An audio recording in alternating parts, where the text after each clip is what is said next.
Hello and welcome back to another Petroglyphs in the Sky, the Phoenix Lights UFO show.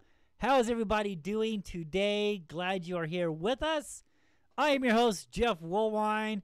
We've got a great show for you tonight. Here's what we have planned. Okay, so I recently saw some prehistoric Nazca, Peru structures, and they're actually burial sites. So actually they're like tombs, right, for the Nazca Indians out there in Peru. And everything was clicking in my head. I'm like, dude, you know what? I found the exact same structures here in Arizona, about a few miles outside of Phoenix. And it's real high up on a mountain. And it's a bunch of, it's an Indian ruin, right?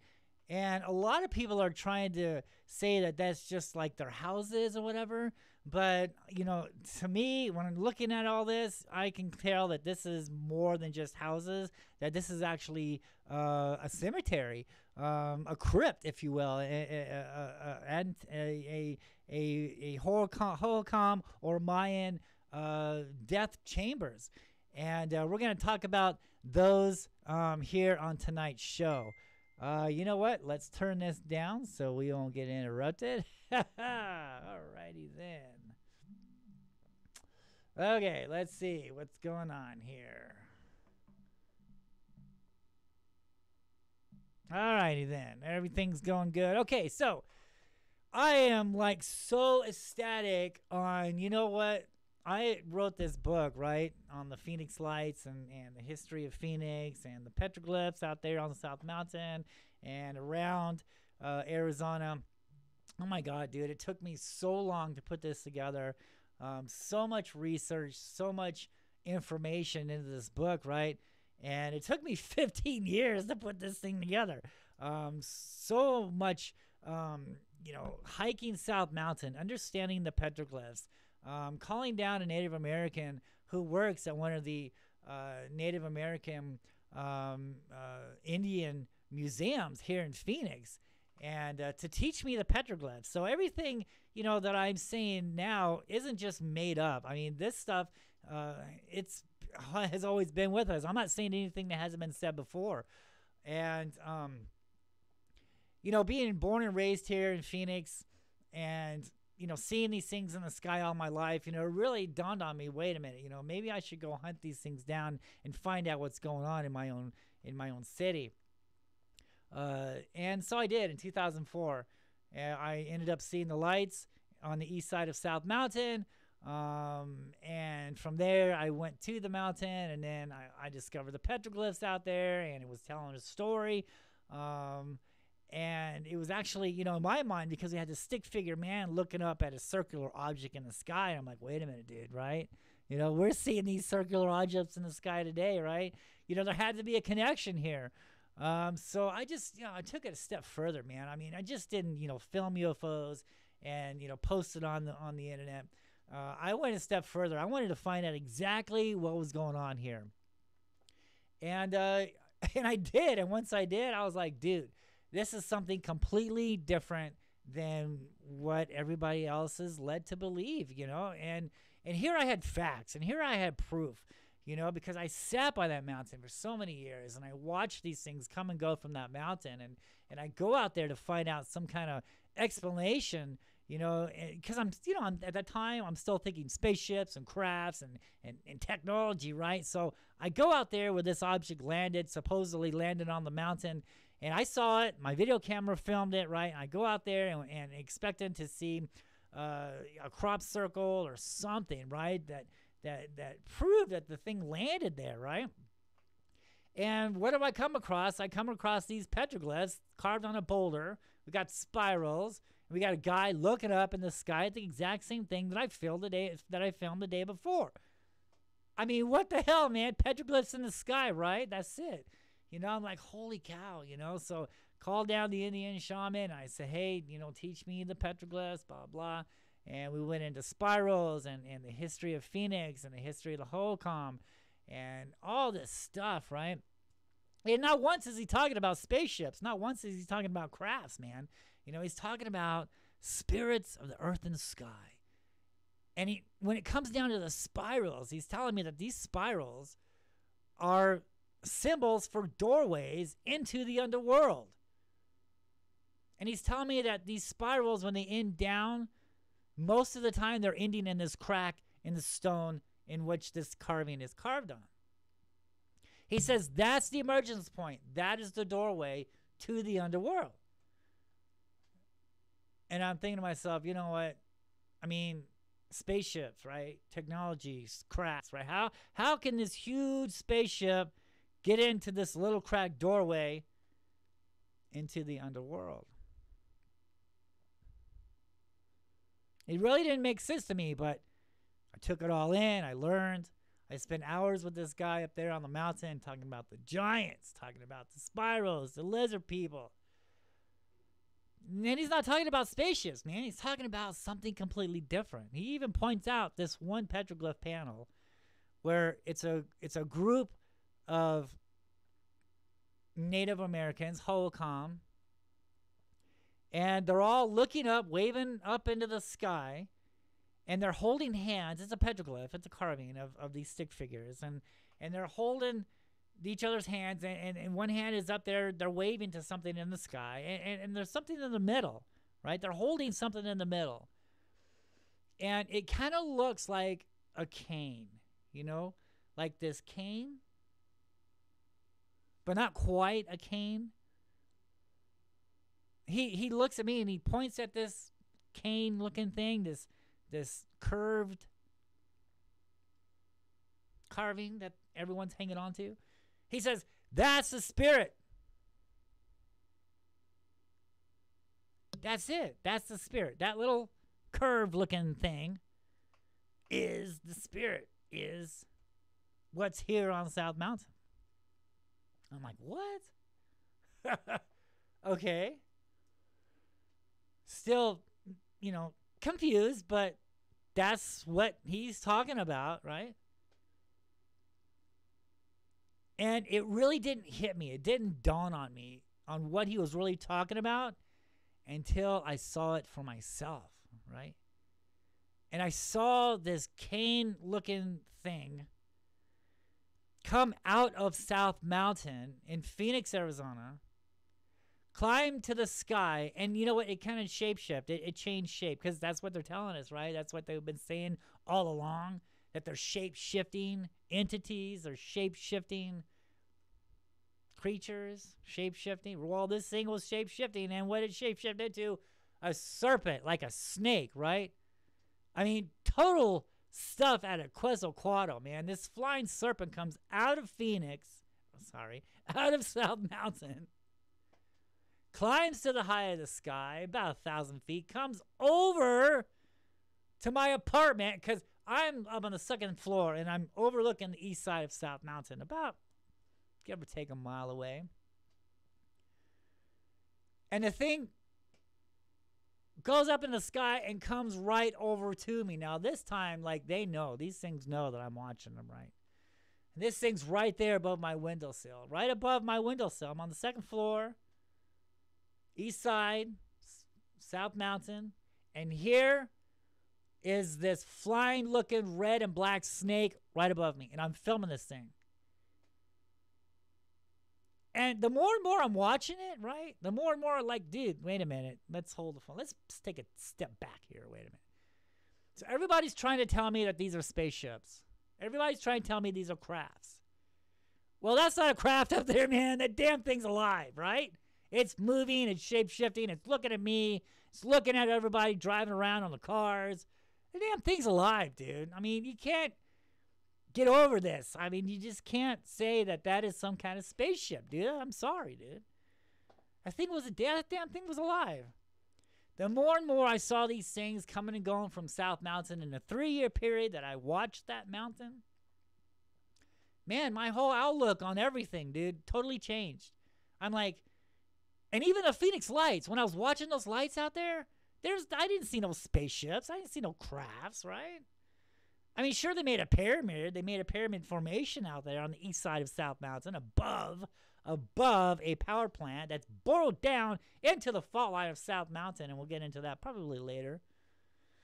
But their pyramid, it was a pyramid shape, right? Just because it's a pyramid shape in the sky does not necessarily mean that it's a TR-3B, that it's a spaceship, that it's a craft. What if that's just how they form, right? They're in a pyramid, dude. Right here, look, we see the pyramids here on your screen. See that? Where did the Egyptians get the idea from pyramids? And how is it that, you know, the Mayans and the Aztecs are building pyramids? I mean, pyramids on both sides of the world who have no, I mean, we didn't have internet back there. We didn't have telephones. So how the hell did they know, oh, let's build a pyramid, right? They're not making contact with each other.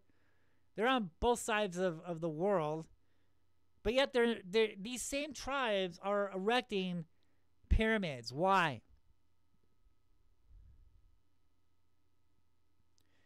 I said earlier, these lights were hanging over a power plant. Well, damn, that power plant is an energy source, right? So maybe it's telling us, you know, the pyramid formation is telling us that it is an energy source right there. The pyramid is an energy source. They're building pyramids in Egypt. They're building pyramids. Why? Because they saw that in the sky. They saw the pyramid formations in the sky, and they figured, well, dude, these things are doing pyramids. They're over energy spots. They're over the fault lines where, you know, these things are attracted to, blah, blah, right? It's only natural to make this pyramid, right? Because that's what we saw in the sky, correct? We saw the pyramids in the sky. That's just my outlook on it, dude. That's just my take on it, you know? And then so when he's telling me that they're going down into the underworld, and they were, dude, these things were going in South Mountain. I filmed this many times. They're going in the mountain, guys. And they're coming out of the mountain. And what are they doing in the mountain in the first place? Why is South Mountain such a special place? It's because that mountain and many other mountains around the Valley of the Sun were created by fault lines. And that's what that power plant was bored down into, that fault line on the east side of South Mountain. Those of you who live in Phoenix, check out Ray Road, man. There's a huge power plant there. Goes down into that fault line, guys. When that power plant was turned on in 2004, oh my God, it attracted the Phoenix lights. And I tell you what, I got some great videos, tons of sightings from that time. I mean, it was crazy. It was just insane. And they don't make any noise. They don't make any shadows, right? I mean, they're barely moving, dude. Like, they would appear off somewhere, just magically come through that doorway in the sky silently as to not cause attention, right? And they move, right? Ever so slowly. You wouldn't even know that they're moving, dude, until all of a sudden you notice that it's over the power plant. And then when you take your video home and you speed up, you can actually see it moving. So here comes another one. Boop. Here comes another one. Boop. But in reality, dude, they're going slow, man. Because they don't want to cause attention. They don't want to let people know that they're here. They're coming over that power plant. They're above that power plant now. They're absorbing that energy, guys. Disappear. Here comes some more. So it has everything to do with the energy source of that mountain. And these things have been visiting this mountain for thousands of years. This is what the petroglyphs has been telling me. This is what the evidence is suggesting, that this is nothing new. That these things have always come to Phoenix, Arizona. These things have always came to this mountain. I found documents in the library that verify this. So he's saying spirals are doorways. Okay, well, and it's going into the underworld, right? Well, this underworld actually, in a scientific level, and scientific analysis, is actually the fault line. So it's going down into that area. It's going down into that doorway in the stone, into that fault line. Now, that is when the spirals are going clockwise, and it's ending down in a crack or ending down on the ground. On the ground, that's the emergence point. That's the place where they come and go. Right where you're standing, right where that petroglyph spiral is carved at, ending down, that's it. You're standing on the doorway. So don't be surprised if one day you're standing there and something comes up out of the ground, okay? I just seen it, dude, all right? But what about in the sky? Well, that's when the spiral ends up. There's a doorway in the sky. And that's what he's telling me. He's telling me that the spirals are symbols. And it's like looking down into a tunnel, dude. Looking down into a vortex. That's what he said. He said a vortex, people. You're looking down into a vortex. That's what these spirals are. And spirals are 60% there's 60% of the spirals are on South Mountain. The petroglyphs, there's 60% of the spirals on the mountain of Phoenix in South Mountain, if I'm saying that right. And they're doorways, and so they're coming through that area, just like what I explained. Look, they come right through that doorway in the sky. They're coming through a vortex, and they're here. And they're right where are they doing? They're right over that energy source. So not only is there energy from the fault line, but there's also energy in the sky.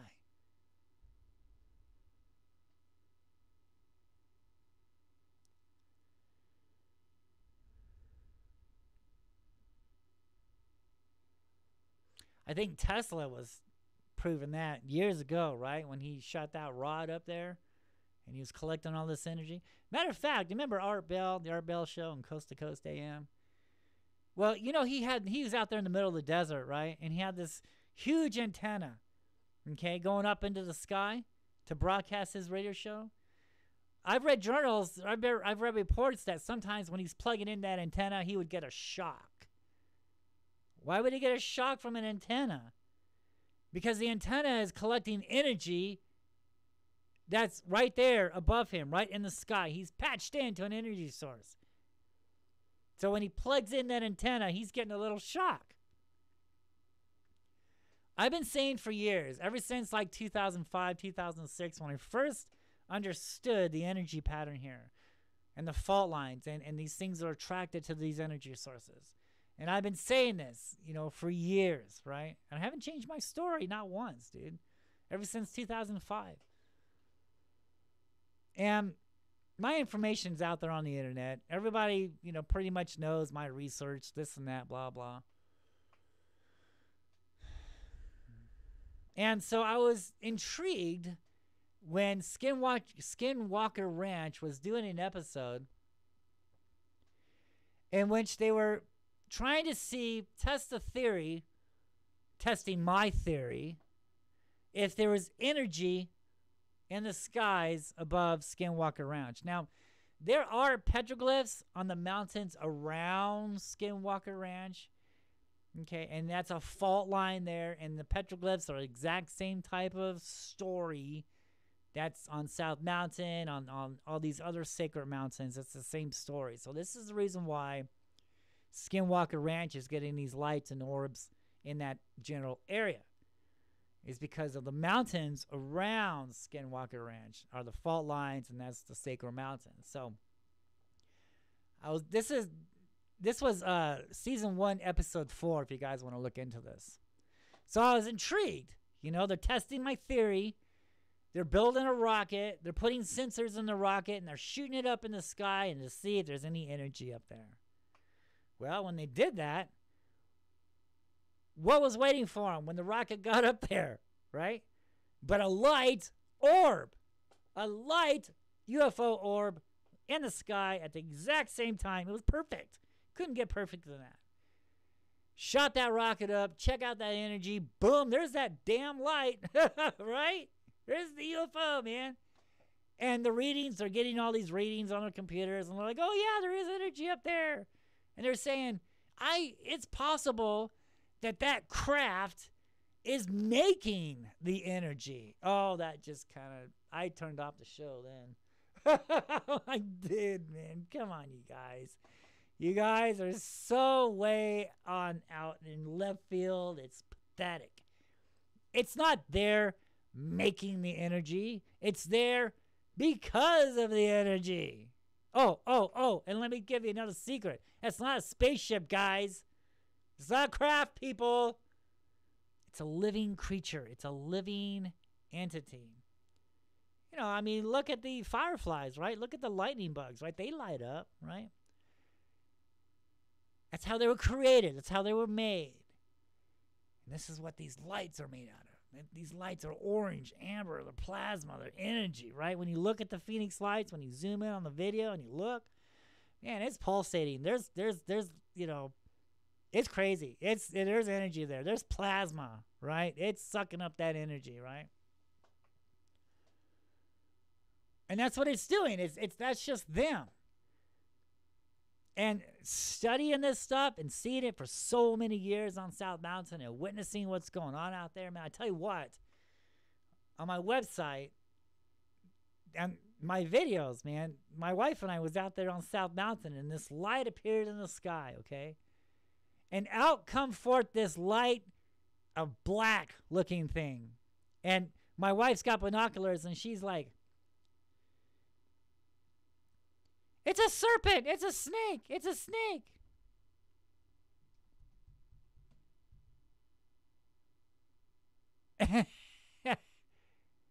And I'm filming the damn thing, and it's a snurp. It's a serpent, man. It's a snake. And it's going across the sky.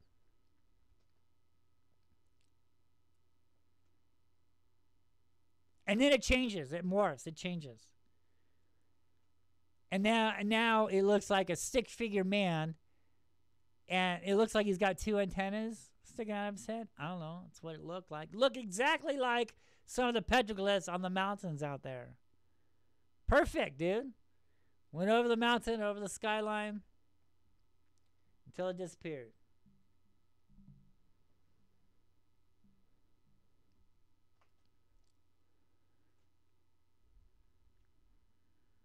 And so these lights and these orbs is just the beginning. There is more to it. There's more to it. These lights that we see, that's just the beginning. These things are going to morph. They're going to change. They're going to shapeshift. This is just the beginning. So get prepared for that.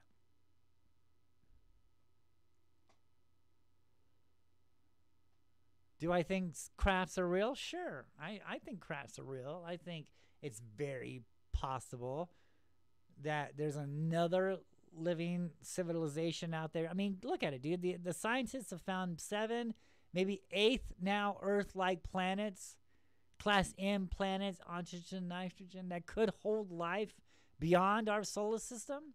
So, yeah, I'm totally open with it, dude. I mean, I've seen some things in the sky that could resemble a craft. Don't get me wrong, sure. But I think what the majority of the public is seeing is something completely different. These orbs and these lights and these other things we see is not a craft at all. These are not technology. These are living beings. And it's going to take a while for people to realize this, to understand this. I mean, when I was doing the UFO Hunter show on the History Channel in 2007, Pat Uskert was telling me, dude, when you talk about these things, you have to say spaceships. You have to say crafts. They're not. The public isn't ready for this yet, man. That's exactly what he said to me. He says the public is not ready for this type of information. This is in 2007. Well, I was like, dude, they better get ready because this is what's here. And because there's so many books out there and so much literature, you know, on spaceships and crafts and ETs and blah, blah, you know, it's really hard to distinguish, you know, what's real, what's fact, what you can prove, what you can't prove. And that's where I take my adventures and my study a step further, is I prove everything that I can say. Because I've been there. I witnessed it. I've seen it. I connected the petroglyphs to these things in the sky. No one's done that before. I was the first one to talk about the energy, that these things are actually here for these energy spots on these sacred mountains. I proved that. I proved on when the correct months and dates these things will come and visit South Mountain. No one's ever done that. So much research went into this. I mean, it's like it hit like a ton of bricks, dude, you know? And it was all proven stuff. It was all documented, proven stuff. And then I took a step further. I went to the Phoenix Library. I dug up all the information on South Mountain, and I discovered that there was a big cover-up here in the city of Phoenix. And that's when we come to my book, finally. After what? Almost at least 20 years or so, trying to get this book, I mean, the completed book, right? Not just parts of it, right? Not just the beginning story. Oh, it's a good story, dude. Not just that, but the rest of it, you know? And that's the important part is the research. And, you know, it took me years of, you know, some publishers, they would take my money just to look at it, and then they would take my book and then block me, and I wouldn't hear anything from them. Or these other publishers would, you know, because I didn't believe in what they believed in, you know, nope, they don't want to deal my book. I mean, it was a struggle, dude. It was a struggle. And see, at the time, when I'm doing this book, I don't know what I'm doing. I'm not a professional writer. You know, I have this document on my computer where I can write text and I can insert photos, and that's what I did. You know, not realizing that this whole 15 years when I'm writing this book, I'm writing it in the wrong program. Okay? I'm doing it in the wrong program. Nobody told me this. I don't know what I'm doing, but I know I have all this information that I need to get out to the public, you know, that is true, that's credible, and I think people need to know about this. And so what a better way to do it? Because, you know, I did the cable shows, and the cable shows aren't giving me credit for my work. You know, so many other shows out there is taking my research and using it for their own gain and failed to tell people where they got it from. But all this stuff, you know, when it comes to petroglyphs and energies and you know, Skinwalker Ranch and the energy in the sky, dude, that's my work. Okay? I did that years ago. I proved that years ago, right? But yeah, nobody wants to give me credit for that, you know? But here it is. Here's the book.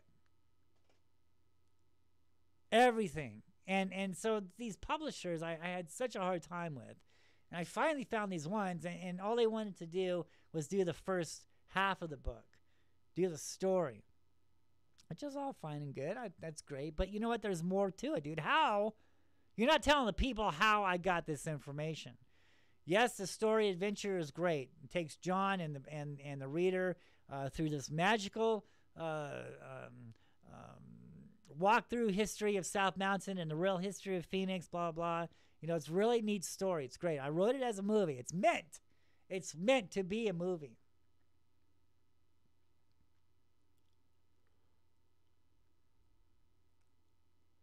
I wrote it as a movie. And so they took the movie part, but they left out the most important part. How did I get all this information? Well, this is it. The Phoenix Lights, Petroglyphs in the Sky, The Covered Up History of Phoenix, Arizona, by yours truly, Jeff WOOLWINE. Find this on Kindle, and right now, Amazon Kindle. I'm not sure if I'm going to make a hard or soft cover out of it yet. I might. I'll look into it. But for $3, dude, $3, you can't beat it, okay? You know, 15 years of research, you know, colored photographs, proof, evidence. I mean, I show you where to see the UFOs at in Phoenix. I give a detailed explanation on why they're there, you know, with old maps and documents. I had to make it a two volume set because the book is so huge. The book is so huge that I had to make it into two parts. And you know, so back to the reason why I couldn't get this done, I went ahead of myself. Because I wrote it in the wrong program, and I had to convert it into a special converted program. I had to convert all these files down smaller because they're huge. They're huge files. I mean, these photographs of the petroglyphs are huge, man.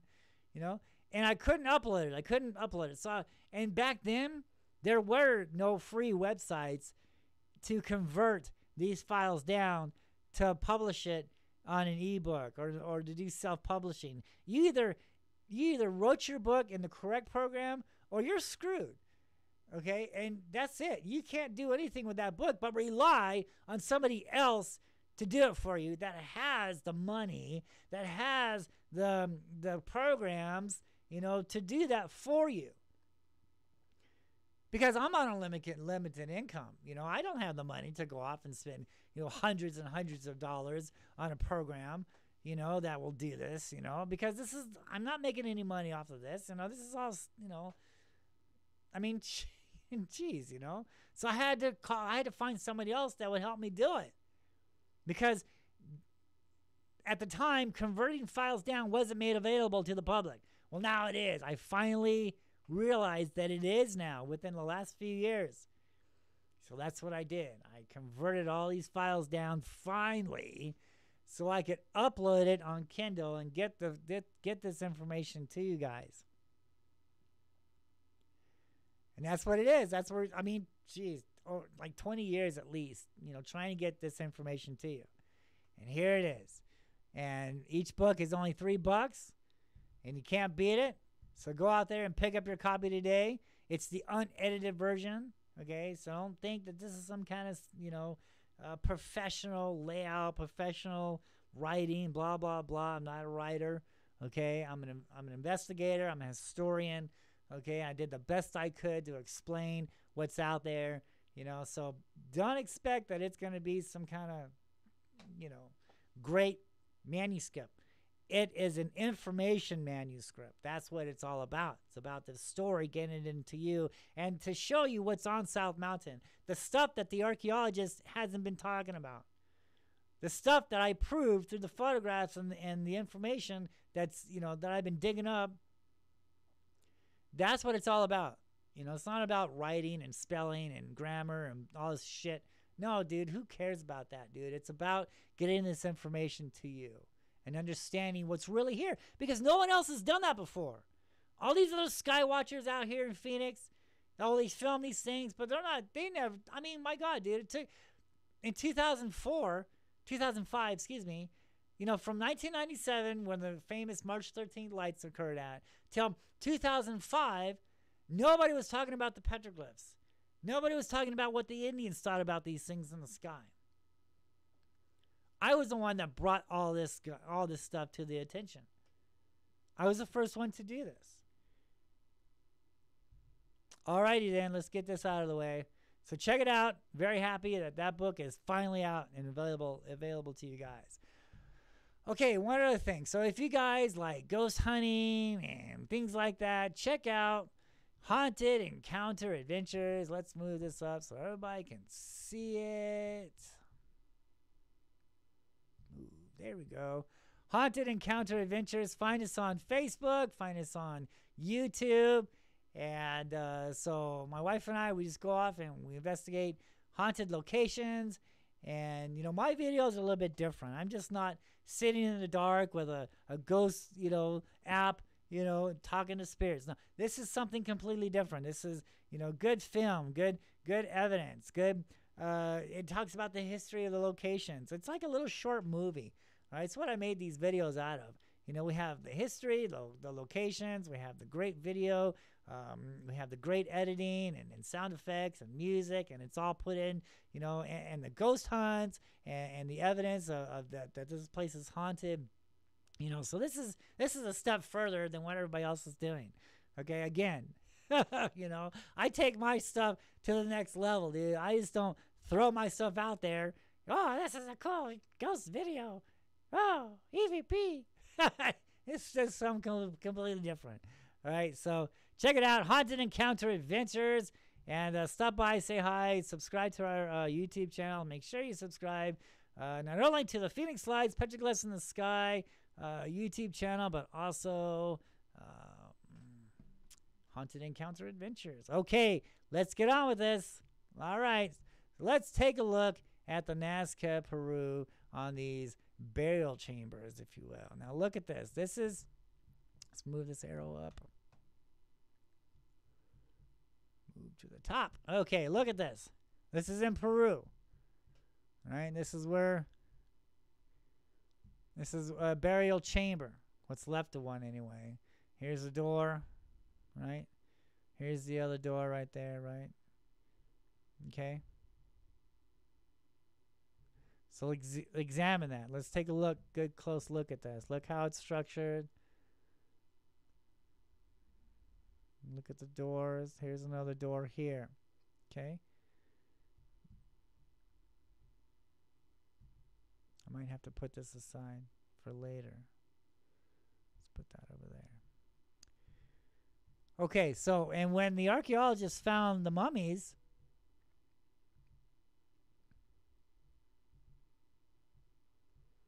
they found them all huddled, and some of them are in corners, in the corners of these structures, and probably the east corner, because the east is the sacred. That's where the morning sunrise is. So it's like, so east side is always sacred. But here we find them, they had this wall in the middle, and then they're entombed this way. And notice the brick walls. See that? Look at that. See that? Look at the brick walls. This is in Peru, okay? This is how they buried their dead above ground.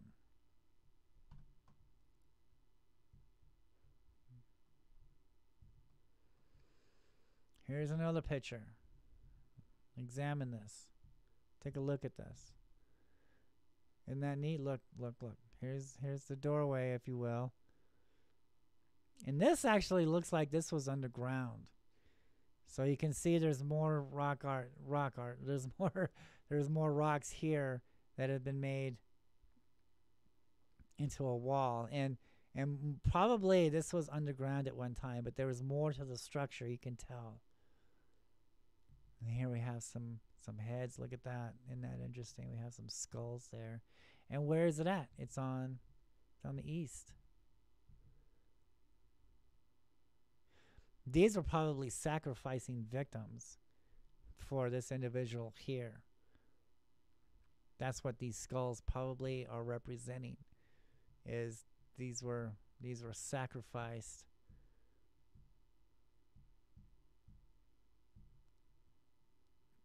So this guy here wouldn't be lonely in the afterworld. You know what I mean?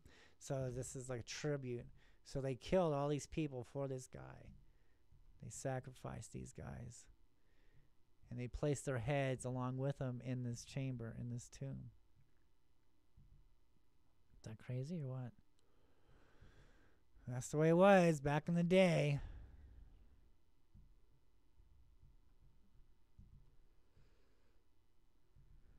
Here we go again. Now look at the walls. Let's look at the walls here. See? Look how they're made. Look how the guys are. And there's 3 of them in here. And this was probably, because it's really hard to tell, but this looks more, this right here kind of looks like a doorway maybe, and it's been bricked up. See that? I don't know. It's hard to tell really. See if we can get a better look at it.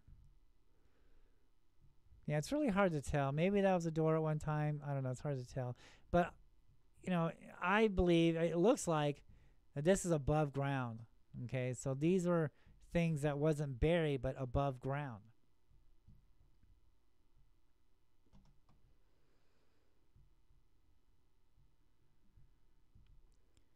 Here we go again. And look how they're in the corner. See that guy? He's in the corner. See that? They're in the corner there. This is important.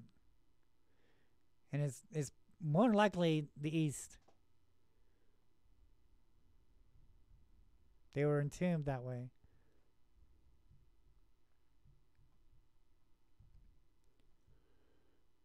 Here we go again. Here's some more. And these are mummies in Peru of the Aztecs.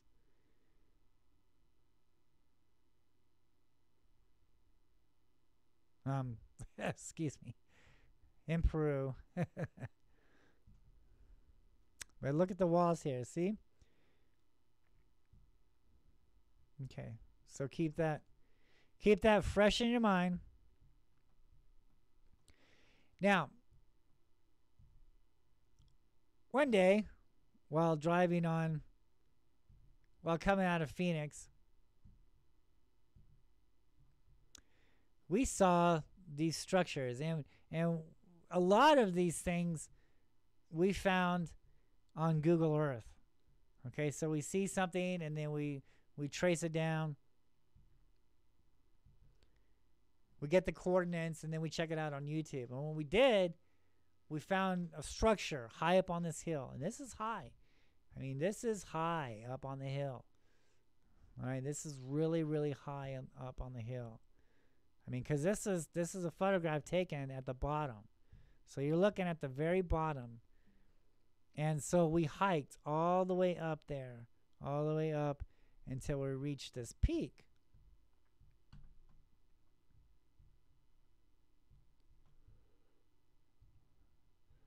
And when we got there, we discovered this. This is in Arizona. And I mean, it resembles the exact same thing we saw out of Peru. The exact same type of wall structures in Peru. Let's put this aside over here. Let's look at this one here. Here's another view of it. Look at that. The exact same things that we were seeing in Peru. Let me get back that photograph. Give me just a minute here. Let me bring back that photograph because I deleted it. Let me bring it back. What's a good one?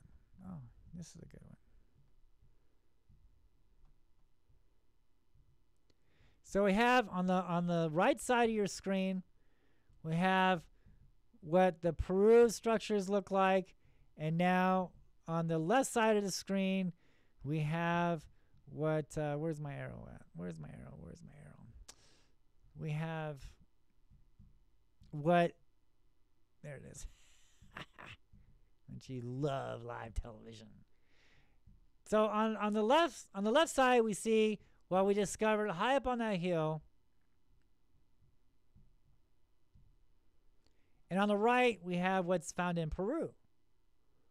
Can you see the resemblance here? Look how they're made.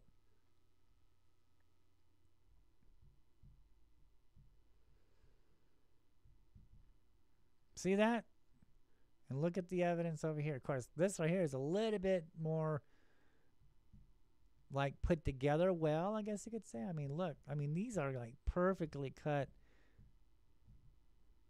bricks, right? And these are more like just the rocks that were just gathered up from the area and stuck together. But look, they're still standing today. You know, they're still standing today.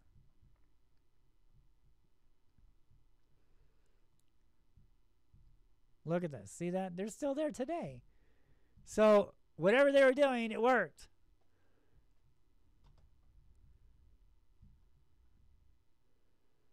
And what thing is missing here? Because a lot of people are trying to say, well, that's just an Indian dwelling, right? It's a house, right? But what's missing? If this is a house, what's missing? Here's more photographs here. And right in here,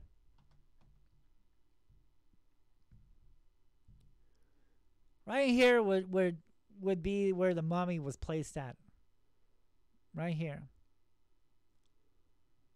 And again, what's missing here? If these were houses, if this is a structure house, then what's missing? Here's me sitting on top of it. Here's a very good look of what I'm talking about. What is missing from here? If this was a house, if this was a fort or anything to that nature, you know, like an adobe house or a brick house for the Native Americans, what is missing?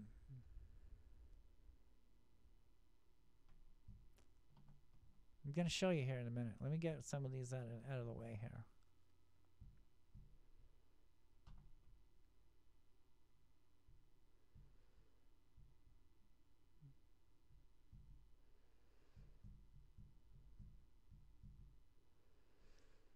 There's that. There's my other one.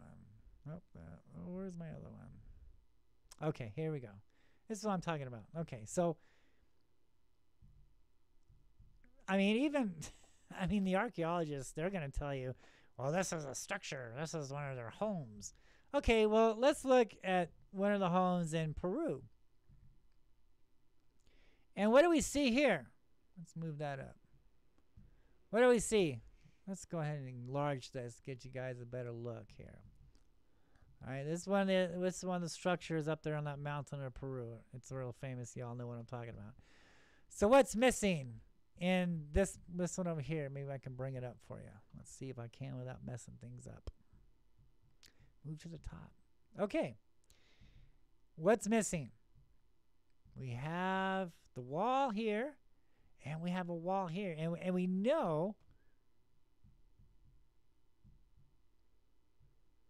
this is a structure. Why? We know these are houses and not burial chambers. Why? Because of the windows. Oh my goodness. There's windows here.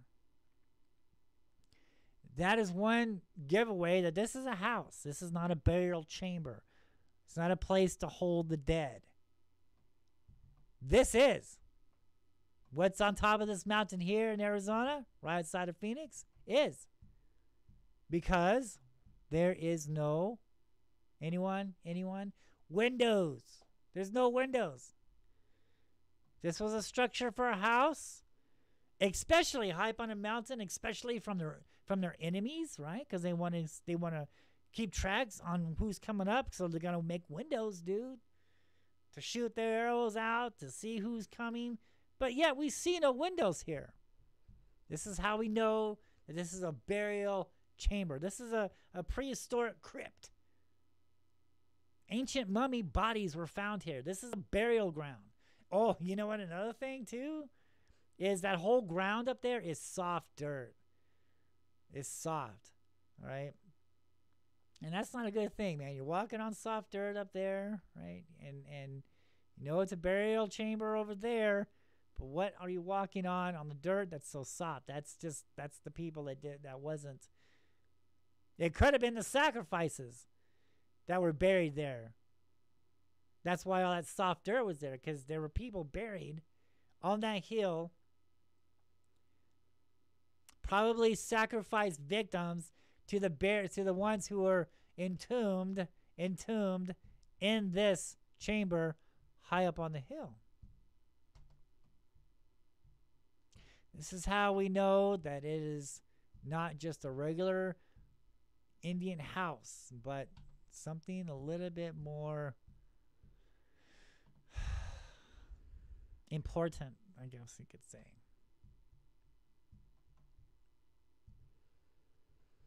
Lots of pottery shards up there. Ooh, boy, did everybody just get sick on that one? I sure did.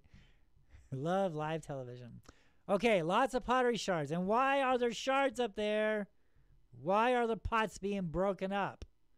Why are pots broken? Why do we find pottery shards on sacred areas, on special areas around these mountains? When no canals are being there, no water seems to be around, no evidence of water, but yet we find these pottery shards. Why? This is a type of offering. The natives say everything came up from the ground. Okay, this is like a prayer offering. So let's just say that one of our ancestors, okay, a rich ancestor, let's make him a rich ancestor, and he was entombed over there. And so you want to talk to him. You want to bring him offerings. You want to ask him to bring you his wealth. You want to ask him some stuff. You want him to help you out in a way. You want to bring an offering to him. You want to give a prayer to him, a prayer offering. And what do? You make a pot up from the ground and you personalize it. You made it. It's yours. You made it. And let's put a little $sign on there, right? Because that's what you're asking for. That's what you're praying for. You're praying to him, for him, make sure he's okay and everything's good. But you're also asking, dude, can you send me some of your money? Right? So you make this pot and you put a $sign on it and you go out there and you say some prayers and you talk to him. And what do you do with that pot? How is he going to get this offering? Because he's under the ground. Like he's buried. Or he's in that tomb and you can't get to him. But he's there. So how do you get this pot to him?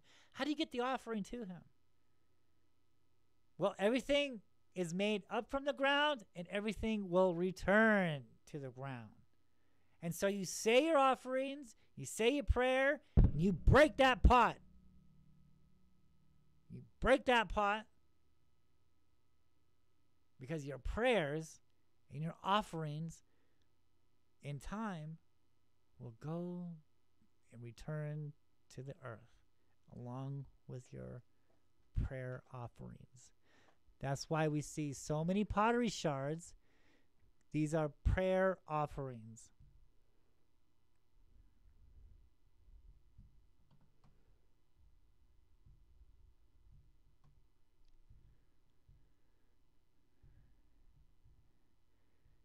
Look how big this thing was. You see this thing is huge. That's how we're able to see it on Google Earth, because it was so huge. Look at that wall, man. It's huge. And again, no windows. No windows, no doors, right?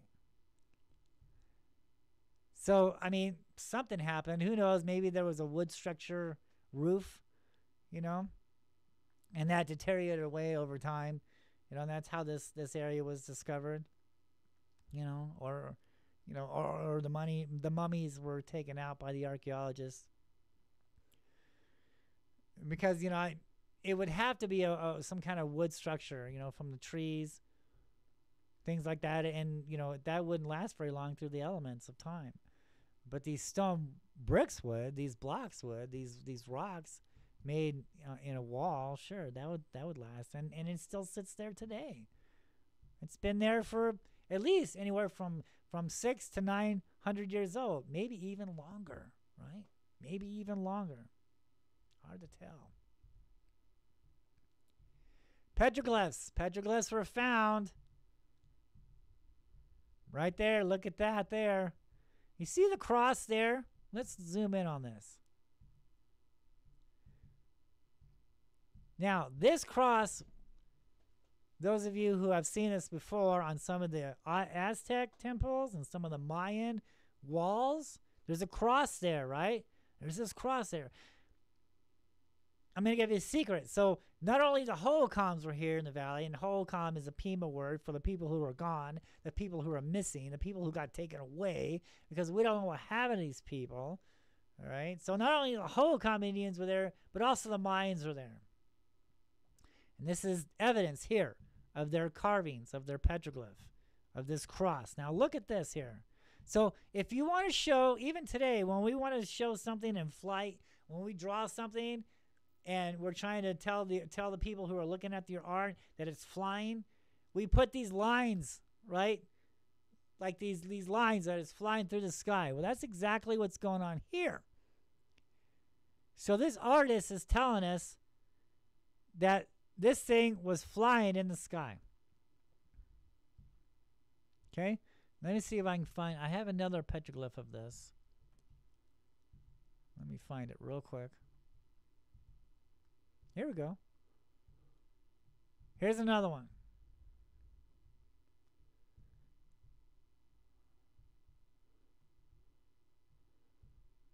And again, it looks like it's in motion. See that? It looks like it's in motion. So let's take that over here and let's bring this over here. Let me show you this video that I filmed in Phoenix. And this is South Mountain. Now let's look at the petroglyphs. This is a petroglyphs on South Mountain. Let's bring my arrow up so we can Now look at this. Let's bring it over here a little bit better for you. Look at this. Here we have a cross.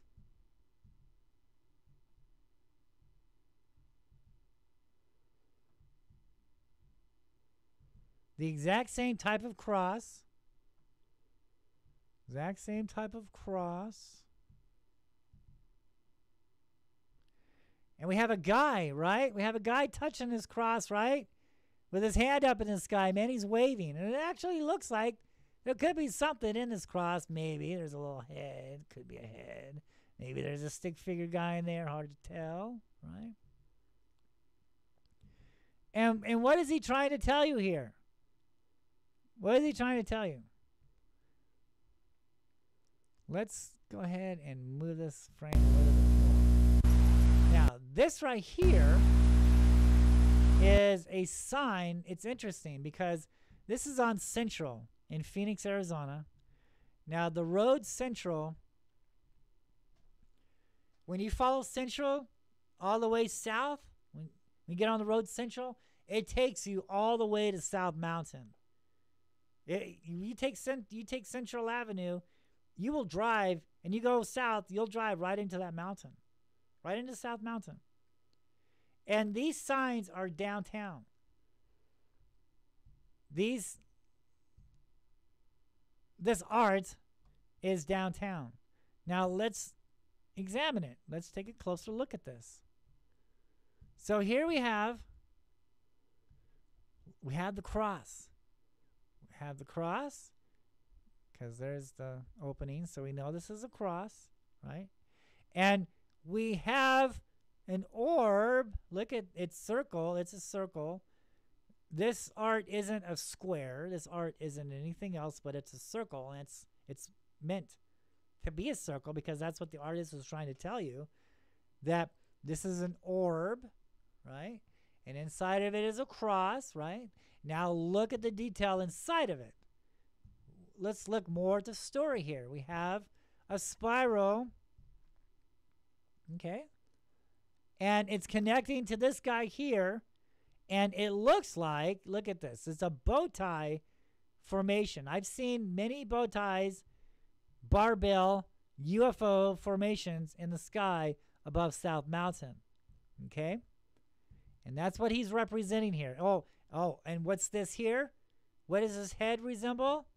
Anyone? Anyone? What is everybody talking about? These things that fly in the sky. What's the name? What's the new name for them now? Tic Tac. Tic Tac UFOs? Is this a Tic Tac? Could be. Because look, it's a square, right? It's a Tic Tac UFO. He's got this line, and he's merged into this other UFO, this barbell type hourglass figure. And look at this. Why? Look at his legs. See his legs? And see how it's in a lightning bolt formation? You see that? What does that mean? That is energy. That is energy. His legs are representing energy. And then we have these other guys over here that are connected to him. Look at this. Look at this. See that? Is he taking these people up into the sky? And we know that these are regular people. Because I mean, there's no tail. The legs aren't, there's no energy for the legs. It's a regular person. They're circle heads. They're not tic-tac heads. They're circle heads. And so this line is coming out from this UFO barbell, this line, and it's picking these guys up. Look at this. It's picking these guys up.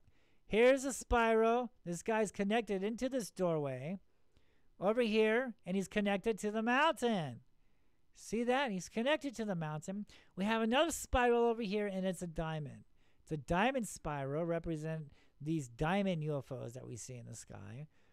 Okay, and then we have, look at that. Doesn't that look familiar? I mean, those of you who have seen these UFOs in the sky, sometimes they're like bright. They're glistening, selenite, right? I mean, they're just sparkling in the sky, right?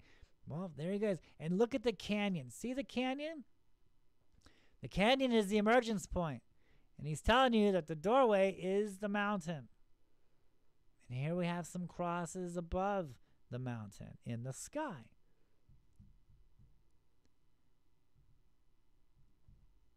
This is how we can distinguish on what this is telling us. So let's go ahead and let's look at the video. This is what I filmed. It came off of South Mountain. I'm looking at South Mountain. This object left the mountain and came straight at me. Let's go ahead and look at this video. Oh, and there again. This is on South Mountain again. Here we see the cross, and look, it's in a motion. It's being portrayed as it's in flight. And here we have an orb. We have a UFO orb there, and we have this moving cross going across the sky.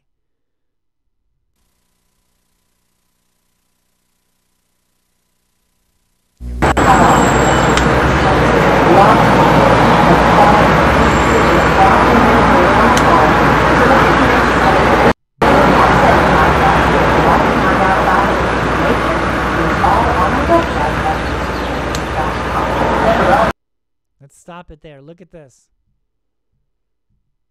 See, we have the circle orb. And we have what looks like a motion in flight. I don't know. And it's morphing. Oh, there you go. Perfect example. Perfect example of the cross. You see the cross here. Do you see the cross? The exact same thing that we were filming. Let me bring this up. Here. You see that? The same type of cross. Let's bring the petroglyph back up.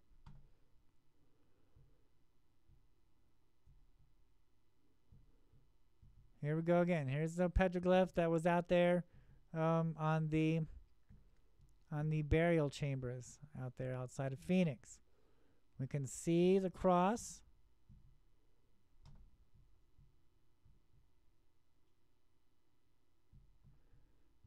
We can see the cross. And we can see the cross here.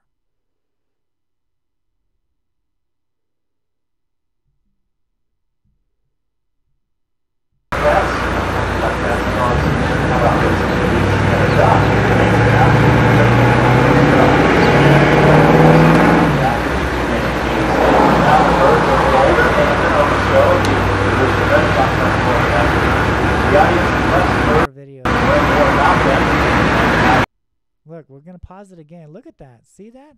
This thing's coming right at me, folks. March 9, 2005 at 11:36 in the morning. This thing came off of South Mountain. It's coming right at me.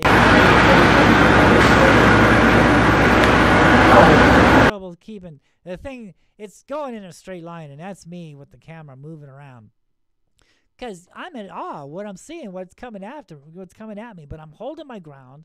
It's coming straight at me in the sky. This thing's coming at me, guys.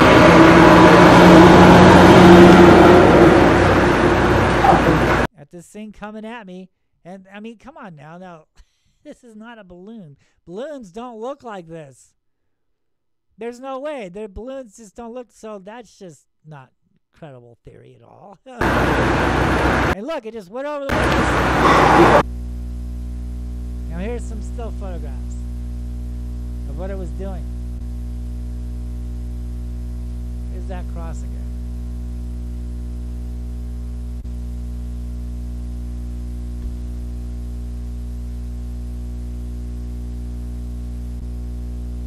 Boom, look at that. Let's stop that before it leaves.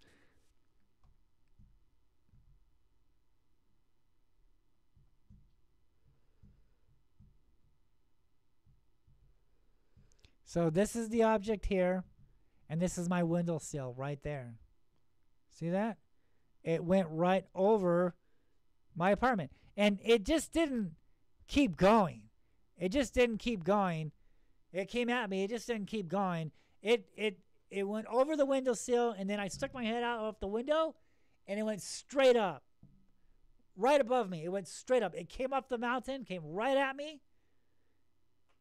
Straight up. Didn't fly past the apartments. No, it went straight up. It was on a mission. It wanted me to see it.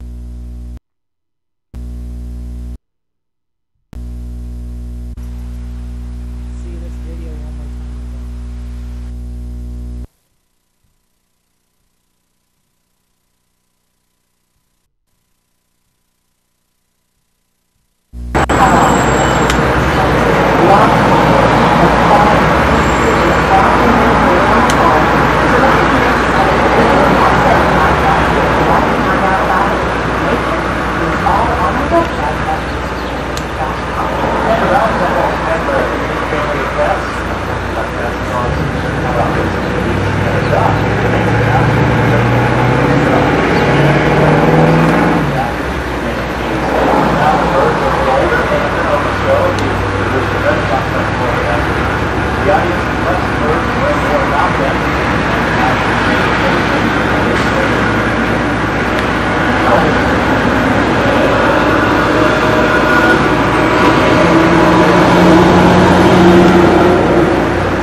That is what we're dealing with here in Phoenix, you guys. That is the kind of crazy stuff that's going on here. Here's the petroglyphs. Here's more petroglyphs here. This is the carving that was up there at the tomb.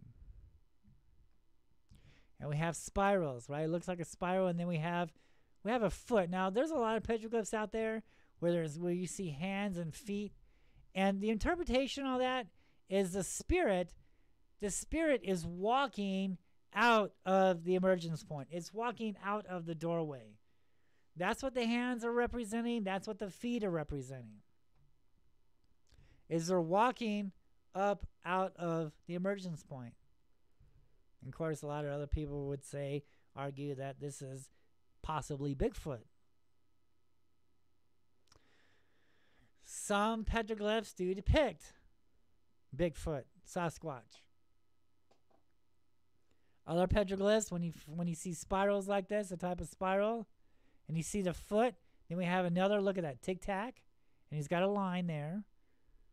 See the line on the Tic Tac UFO, right? See the line? And then we see the foot. So this UFO, this Tic Tac being creature, is walking out of the spiral, is walking out of the doorway, is coming out of the underworld or the fault line energy. Here's another perfect example. Same spot, high up on the mountain, Chambers, and see the crack. Now this, and then so you're saying, well, how come the artist, he could have put, the artist could have drew that spiral, to the left of that crack, or why did he draw that spiral on the crack? Because he's telling you that the spiral is the crack, right? The doorway is this crack here. That's why the government's not going to come out and tell you what's really here. Because a lot of people can't understand this. They're not going to be able to relate to this. They are able to relate to technology and spaceships, TR-3Bs, crafts, all this nonsense, because that is what we can understand. But when you come down to these supernatural looking creatures, these flying snakes, these flying orbs, these flying diamonds, and all these crazy weird looking things out there that we can verify, and they have the technology. Uh-oh, did I say that word? Let's scratch that. You didn't hear that. They have the power. They have the capabilities of transforming themselves into the stone, or absorbing themselves into the stone. Okay? A lot of people aren't going to understand that. They're just not going to relate to that, because that's not what they were brainwashed into hearing all these years. They're into hearing grays and technologies and spaceships and and things like this that go into the mountain. That's impossible. That defies the laws of physics. That's just not credible. But yet, this is what the Native Americans are telling us. They're telling us that the doorways are the emergence points for these spirits of the earth and sky, not crafts, not TR3Bs, but another living being, another creature, another living creature. Oh, and let me tell you, they're not from another planet. They're not from another planet. This is their world also. They've always been here. This is their home also. They have always been in the mountains. They've always been in our skies. They've never left us. They're always here. That is another story in itself. Here again, here we have the spiral. And the spiral is telling us, and what is it doing? It is going counterclockwise. Okay? Doorway out, and look, up above. So right up here, and it's telling us that the crack is a doorway in the sky. See? A doorway, crack, an outwards doorway in the sky.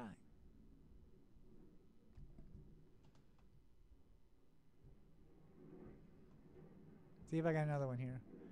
Here we have another petroglyph. Look at this complex. It's like a maze, right?